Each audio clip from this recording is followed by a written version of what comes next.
Buenas tardes, soy Raimundo Tenorio y me da mucho gusto darle la bienvenida a Cuentas Claras, un programa diseñado pensando en usted y enterarle de lo que acontece en el mundo de la economía y las finanzas, pero sobre todo para contribuir a que usted tenga cuentas claras con información útil para su vida cotidiana.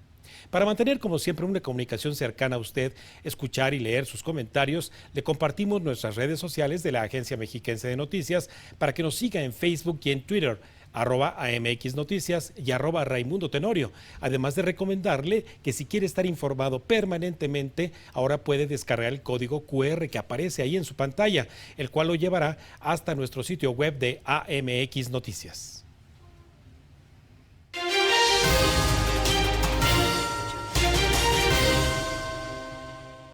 La semana pasada, la Cámara de Senadores recibió la minuta con el proyecto de decreto de la Ley de Hidrocarburos que modifica la vigente del año 2015 y cuya reforma, impulsada por Andrés Manuel López, fue aprobada el miércoles pasado en la Cámara de Diputados. Este nuevo ordenamiento enviado al Senado fue diseñado también para devolver el mercado que Pemex ha perdido en estas actividades, luego de que uno de los compromisos de la presente administración es fortalecer a la empresa productiva del Estado y que hasta febrero había perdido ya 49% de la importación de diésel y 38% de las estaciones de servicio de venta de gasolinas y diésel en el país. Pero ¿quién mejor para explicarnos esta contrarreforma que dos expertas en el tema y de quienes le comparto sus semblanzas? Abril Moreno es licenciada en periodismo y maestra en comportamiento político por la Universidad de Essex en el Reino Unido y en responsabilidad social por la Universidad Anáhuac. Es socia directora de Perceptia 21 Energía, miembro del Consejo Directivo del Clúster Metropolitano de Energía, fundadora del colectivo We Tweet Energy y ex vicepresidenta del Comité de Energía del IMEF. Asimismo, fue asesora de la Dirección General de Pemex. En 2020 fue nombrada una de las 100 líderes del sector energético por la revista Petróleo y Energía. Es columnista de La Lista, edición del periódico The Guardian en México y en el portal Fortuna y Poder de Marco Mares. Ana Lilia Moreno es economista por la Universidad Panamericana. Tiene una maestría en economía de la Universidad de East Anglia en el Reino Unido. Actualmente es investigadora en competencia y regulación en México Evalúa. Fue asesora en el Pleno del Instituto Federal de Telecomunicaciones e investigadora y coordinadora de Desarrollo Económico, Energía y Competencia Económica desde SIDAC. Y por más de 10 años fue consultora en precios de transferencia para clientes de diversas industrias, principalmente energía, banca y telecomunicaciones. Muy buenas tardes, maestras. Es un lujo para Cuentas Claras tenerlas aquí en esta mesa de análisis. Doctor, muy buenas tardes. Muchísimas gracias a usted y a su audiencia de Cuentas Claras. Muchas gracias. A ti, Gracias, Abril. doctor. Ana. Encantadas de estar aquí. Gracias, Así. Ana Lilia. Y bueno, pues hablar de hidrocarburos es hablar de gas, de diésel, de gasolinas, de etanos, metanos, tantos derivados que hay en materia de hidrocarburos. Pero ¿quién mejor que ustedes para explicarnos, primero para llevar a nuestra audiencia de la mano, la ley vigente hasta el día de hoy, que se fue decretado ya por la Cámara de Senadores, la ley de hidrocarburos, ¿qué está vigente? ¿Y por qué con la reforma energética apareció esta ley de hidrocarburos que hoy es derogada? Pues si me permites, Ana, doctor, la reforma energética o la ley de hidrocarburos, el espíritu de esta ley lo que tenía es abrir los mercados, es la apertura de los mercados, posibilitar que en ciertas áreas de la cadena de valor de los hidrocarburos, llámese distribución, almacenamiento, comercialización, transporte, Sí. los privados pudieran tener una participación. Dejando siempre permanente, como está señalado en la Constitución, en el artículo 28, que los recursos naturales de la tierra siguen siendo propiedad del Estado, no del gobierno, del Estado. Y esto implica que el gobierno puede generar ciertos permisos para la extracción de producción y exploración, y de ahí ellos van a tener recursos que les van a dar los privados para poder hacer uso y explorar y explotar estos recursos. Entonces, dentro de esta cadena de valor se abrió esto, y una de las razones era porque se requería, Petróleos Mexicanos, como sabemos hoy, no tiene las condiciones económicas suficientes como para poder mantener la operación de algunas de las áreas o de los subsectores de la industria, como la parte de refinación, como la parte de transporte, comercialización, y esto permitía que la industria privada pueda ser un coadyuvante, un facilitador para que nosotros pudiéramos tener mejores servicios, mejores productos y más baratos. Ese realmente es el espíritu de la reforma energética, de la cual todavía hoy pues, nos rige. Ana Lilia, entonces nosotros como consumidores y quienes nos están escuchando, ¿qué hemos visto en estos años resultado justamente de lo que Abril acaba de mencionar? Bueno, como consumidores finales, creo que nuestra relación más próxima con esta reforma energética, evidentemente, es el acceso a la gasolina y al gas como fuentes primarias de energía para los hogares, para las empresas. Lo que hemos visto también es la entrada de marcas nuevas al mercado que han tenido una recepción bastante positiva por parte del público y de los consumidores en relación a la confianza que, por ejemplo, brinda algunas marcas para dar los litros de al litro, que antes de la reforma pues controvertían tanto la confianza de los consumidores en el mercado, puesto que no confiábamos en que tuviéramos la calidad de los combustibles y la cantidad que estábamos pagando. Por eso ahora entonces los consumidores nos detenemos al paso viendo las pizarras con estos precios en los que hay competencia. Particularmente en las gasolinas, bueno, pues hay un componente de logística, de la llamada molécula, de los impuestos que son fijos. Y Abril, en ese sentido, haber pasado entonces de un monopolio a un mercado competido justifica el haberle quitado mercado a Petróleos Mexicanos. Y entonces los consumidores tomamos en nuestra llamada soberanía de consumidor las decisiones a quién comprarle. Ocurre lo mismo entonces con el gas y con otros hidrocarburos. Le acaba de dar al clavo, porque otra parte del espíritu, o sea, justamente la apertura de mercado no nada más es porque queremos tener una apertura de mercado, porque Pemex no tiene los suficientes ingresos para poder hacer otras cosas, sino también lo que nos permite es eso, que el consumidor, nosotros, el usuario final, tuviéramos la libertad y la oportunidad de elegir la marca o el producto que mejor nos guste o nos acomode. Podemos tener el albedrío, si hay una marca que a lo mejor tiene un aditivo mejor y es más cara, pues es nuestra decisión comprar en esa estación de servicio o ese producto, justamente. Entonces, esa es parte de este espíritu. Ahora, con lo que respecto a lo que me está comentando, Sí. Si bien Pemex ha sido el preponderante, porque pues era el que había estado reinando, rigiendo durante los últimos 50, 60 años hasta que entró este mercado.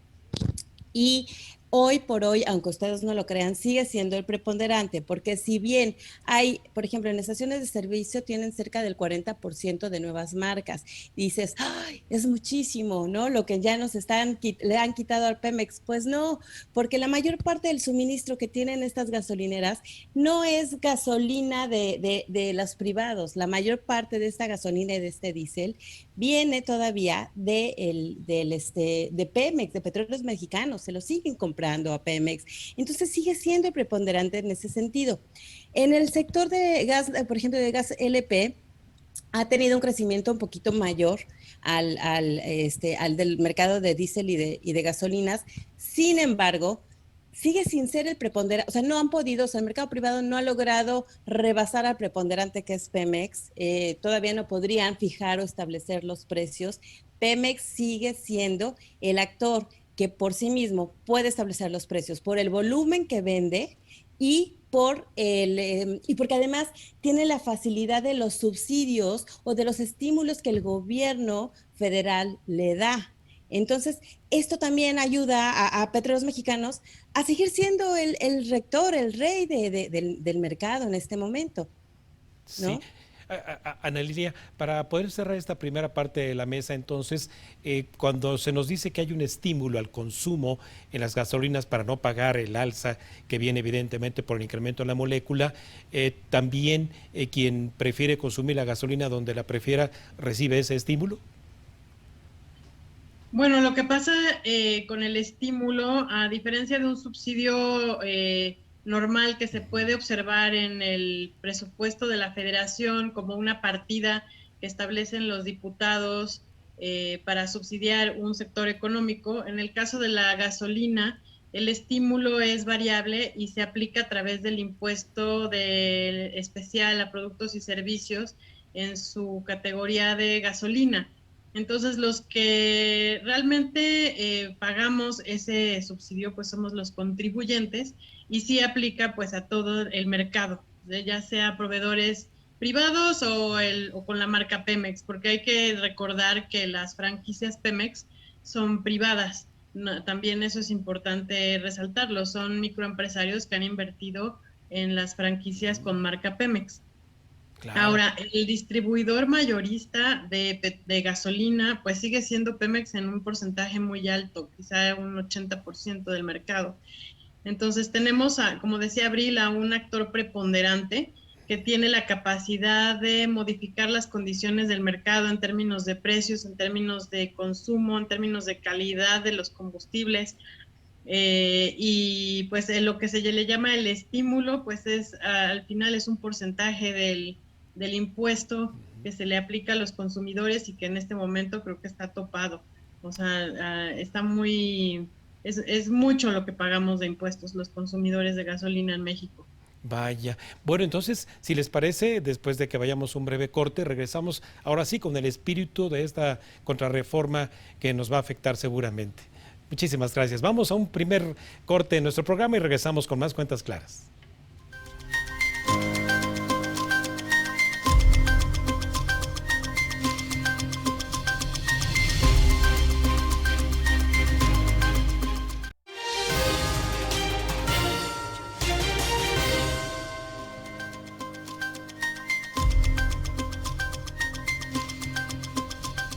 Gracias por continuar con nosotros y desde luego con nuestras invitadas Abril Moreno y Ana Lilia Moreno.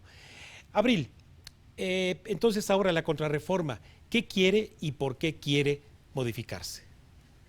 Bueno, doctor, lo que dice la exposición de motivos es que, digamos que son una iniciativa de intenciones positivas, porque, y que estamos muy de acuerdo con esto porque es muy importante, que es combatir la corrupción, el robo de combustible, el desabasto de gasolina, sancionar a los comercializadores y distribuidores que no han metido toda la infraestructura que tenían que hacer en materia de almacenamiento, o a los expendedores que no dan litros de litros. Recordemos esto que pasaba tanto en Petróleos Mexicanos antes, y como decía Ana Lilia, las nuevas marcas por eso precisamente han generado esta confianza, porque teníamos esta desconfianza anterior. Quieren sancionar el famoso huachicoleo, no solamente el huachicoleo físico, sino el huachicoleo fiscal, porque hay muchos importadores, o hay algunos importadores que pues también han hecho malas prácticas, y entonces importaban un combustible diciendo que era otro, y entonces pues reducían el pago de impuestos, ¿no? Pero esto ya estaba normado de alguna forma, ya estaba en la ley. Se han establecido la CRE y la CEA, la Comisión Reguladora de Energía, y la CEA, ya tenían incluso las sanciones. Ellos solamente tenían que hacer la ejecución de las sanciones, y sin embargo, pues por ejemplo los archivos, ahorita Ana Lilia seguramente nos podrá hablar mejor de esto, los archivos que se tienen en la Fiscalía, pues han disminuido. Los archivos de persecución de casos delictivos para huachicoleo han disminuido. Lo que ha pasado es que no ha habido un combate real en este sentido. Entonces, esta es al menos lo que sería la propuesta, ¿no? Que era lo que querían. Pero el trasfondo realmente, doctor, es volver a Pemex la empresa monopólica, es hacer a un lado al mercado, porque el mercado lo ven como una competencia en lugar de ver como un coadyuvante. Entonces quieren encontrar el más mínimo detalle, el más mínimo problema para quitarlos. Pero esto, doctor, yo le digo 7 puntos. no se está pegado al marco constitucional, no garantiza los derechos de los inversionistas que sí han trabajado y han invertido con base en la ley, genera más incertidumbre jurídica, ahuyenta las inversiones en un momento que necesitamos urgentemente una reactivación económica después del COVID-19, perdón. Es muy ambigua, que ahorita vamos a platicar por qué es muy ambigua. Lo podemos ver en el artículo sexto transitorio, es altamente discrecional, es decir, que no está pegado a la norma y van a tomar la decisión, quizás la CENER va a tomar, la Secretaría de Energía va a tomar una decisión de seguridad nacional o de seguridad económica cuando no es parte de su competencia, ¿no? Entonces, y va a generar pues una mayor parálisis del mercado y del sector hidrocarburos, porque pues vamos a volver a tribunales igual que ha pasado con la ley de la industria eléctrica. Es decir, es otra ley, doctor, que nace o que va a nacer muerta. Vaya. Ana Lilia, como economista y poniéndote los zapatos de la Comisión Federal de Competencia Económica, ¿cómo se manifestó y por qué la Comisión Federal de Competencia Económica? La comisión emitió una opinión, una resolución en opinión de colegiada, en donde manifiesta su recomendación de que no se acepte la reforma a la ley de hidrocarburos en los términos en que viene presentada, por la incertidumbre jurídica que presenta a los inversionistas del sector, también por pues por la incertidumbre que genera en las condiciones para invertir a futuros inversionistas. Y la comisión no lo menciona abiertamente, pero sí plantea pues el peligro también de que se privilegie a un solo jugador. O sea, no plantea expresamente que sea Pemex, pero sí plantea que esta reforma atenta contra el piso parejo para que los competidores puedan hacer sus propuestas y ofrecer productos y servicios en el mercado.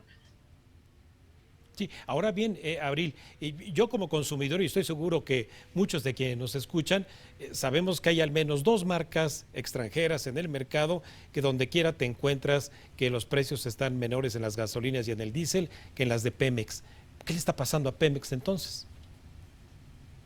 Qué buena pregunta, doctor. Realmente, a ver, vamos a explicar por qué las gasolineras tienen diferentes precios, ¿no? O sea, hay una serie de variables de por qué el precio cambia. Y mucho tiene que ver con el transporte. Si, por ejemplo, de donde está la terminal de almacenamiento a donde está mi estación, el trayecto es más largo, entonces, pues obviamente el camioncito que me va a distribuir mi gasolina, pues va a pasar por más kilómetros y va a gastar más gasolina y entonces me va a encarecer el precio, ¿no? Otro de los temas es que, por ejemplo, algunas estaciones, algunas marcas ya han logrado traer su propia gasolina. Y al tener su propia gasolina, la gasolina, hoy le digo, yo estoy en este momento, estoy en Estados Unidos, estoy en Houston, Texas. Entonces aquí la gasolina, aunque ahorita por lo de la nevada hubo un incremento de precios y por lo que ha pasado con la OPEC más también ha habido un ligero incremento, sin embargo los precios aquí están más baratos. Entonces la importación de gasolina, o sea, ahorita nos sale más barato. Parte del problema es que la producción, si Pemex está haciendo su propia producción, por eso ha habido tanta queja de los analistas de la construcción de Dos Bocas, porque el autoproducir gasolinas nos cuesta más caro. Le voy a dar un ejemplo, por ejemplo, de lo que cuesta o de la variación entre una gasolinera aquí en una refinería aquí en Estados Unidos y, por ejemplo, la Salina Cruz de Oaxaca. Mientras la de aquí de Estados Unidos produce 500,000 barriles diarios, y la de Pemex produce 125,000 barriles, la de Estados Unidos requiere solamente quizás unos 1,500 trabajadores. La de México requiere 3,500 trabajadores, duplican la cantidad de trabajadores. Las refinerías están en muy mal estado, han sido una inversión continua, es como un barril sin fondo, porque para poder hacer la reconfiguración o la modernización de las refinerías, esto nos sale más caro. Las de Estados Unidos pues están en buen mantenimiento, en buena operación, entonces es más barato. Sí, sí. Es posible que alguna de estas variables sean las que generen esto, que por qué el precio de Pemex sea mayor al de algunas privadas, ¿no? Son diferentes las variables que tienen que ver con el suministro, con el abasto, desde dónde llega la gasolina, el combustible, ¿no? Tienen que ver con varias de estas variables.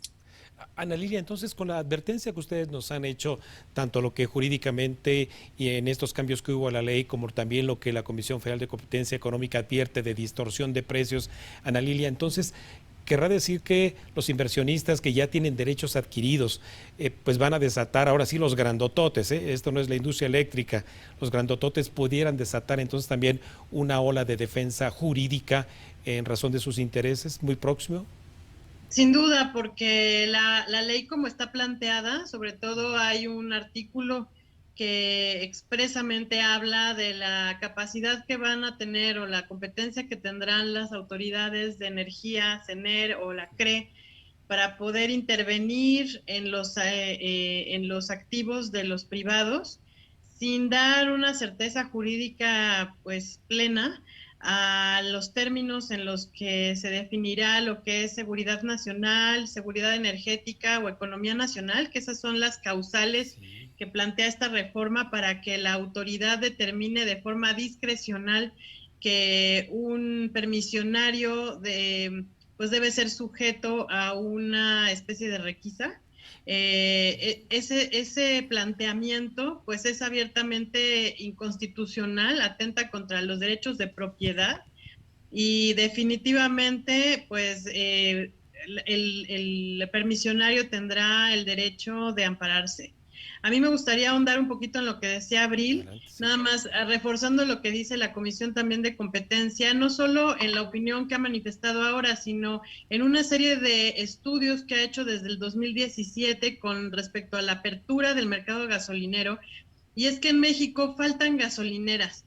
O sea, aun cuando tenemos en el futuro los coches eléctricos y una transición a la energía eléctrica, todavía México tiene grandes oportunidades en el mercado gasolinero de expansión. Y esto se debe a que en el pasado muchas de las gasolineras, cuando teníamos el mercado cerrado a la competencia, se daban como prebendas a políticos locales que, por ejemplo, habían sido presidentes municipales o gobernadores o tal, y se les daban las franquicias de Pemex, y además ellos podían intervenir un poco en la regulación local para impedir la entrada de nuevos competidores.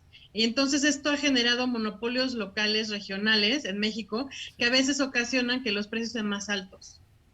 Vaya, finalmente para cerrar esta mesa de análisis tan rica que ha sido en los conceptos y obviamente la experiencia que ustedes tienen, Abril, para nuestra audiencia, ¿qué le recomiendas hacer ante la imposibilidad de que nosotros vayamos a un juzgado, si le creemos o le otorgamos el beneficio de la duda extra contra reforma? ¿Cuál es tu opinión final?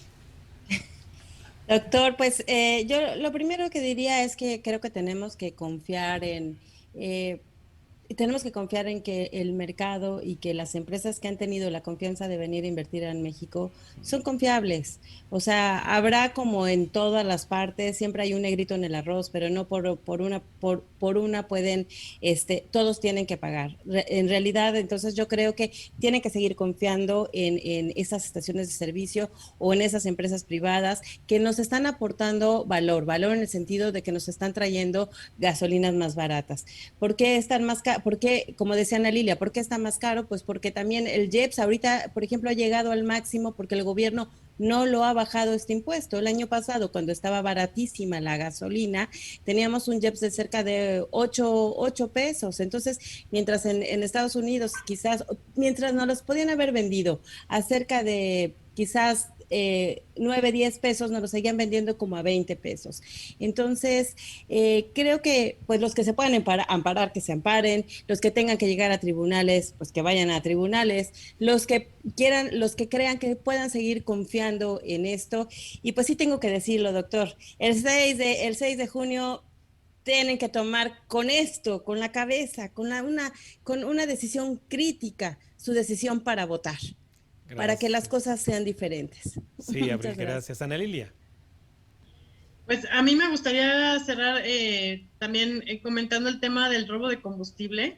Esta reforma, aunque en las intenciones, en las motivaciones plantea una preocupación que a todos nos atañe, que es el robo de combustible, en realidad no se ha logrado y esta reforma no lo va a lograr. O sea, lo que mencionaba Abril es muy cierto, del número de carpetas de investigación que actualmente se abren en la Fiscalía.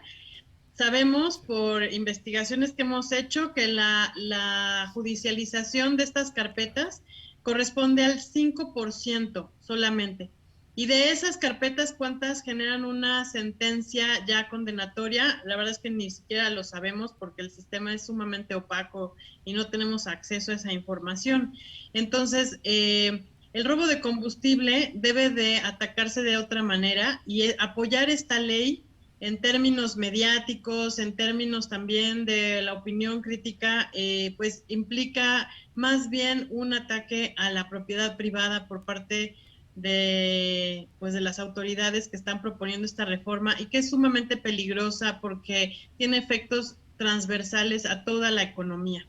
Entonces, el acceso a la energía pues determina nuestro nivel de vida. Y si optamos por medidas retardatarias que nos van a llevar 40 años atrás, esto va a afectar seriamente la provisión de bienes y servicios y sobre todo a las personas más pobres del país que tendrán que acceder a estos productos de forma más cara y más difícil. Caray, pues bien dicho por ustedes, les agradezco muchísimo. Ha sido una verdadera distinción tener en esta mesa a dos analistas, líderes de opinión, por lo cual estoy infinitamente agradecido con ustedes y hasta la próxima. Gracias, doctor. Un gusto, muy buena tarde. Pues ahí lo tiene. Con esta ley de hidrocarburos se afectaría negativamente el proceso de competencia con el consecuente aumento en los precios que pagan por ellos las familias y empresas mexicanas. Antes de ir un breve corte, le recuerdo nuestras redes sociales de la Agencia Mexiquense de Noticias para que nos siga en Facebook y en Twitter, @MX Noticias y @Raimundo Tenorio.